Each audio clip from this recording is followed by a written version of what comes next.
Medyo overwhelmed po ako ngayon, pero ang talaga nakaplano na po yung siguro yung magiging journey ko sa public service po talaga. Public.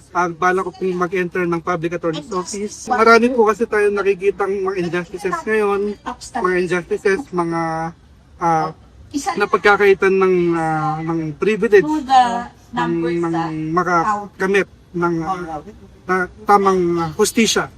Kaya sa PAW po, bilang PAW lawyer, nais ko pong kahit paano makatulong sa mga underprivileged, sa mga mahihirap.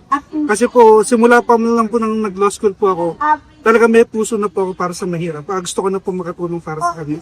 Kaya yun po yung stepping stone ko sa PAW po.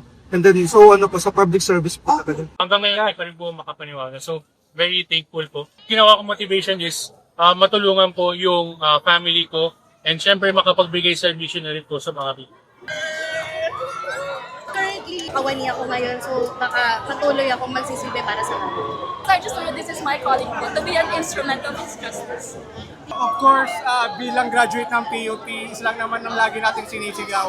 At yan ay paglingkuran ng sambayanan. Huwag tayo makakalimot. Take 2 din ako, sir. So parang nakakatuwa din na pumasa na on my second take. Trust yourself, tapos improve lang sa anong gusto nyo i-improve sa self nyo on taking the next bar ka retaker ka. Ano pong message niyo sa family niyo?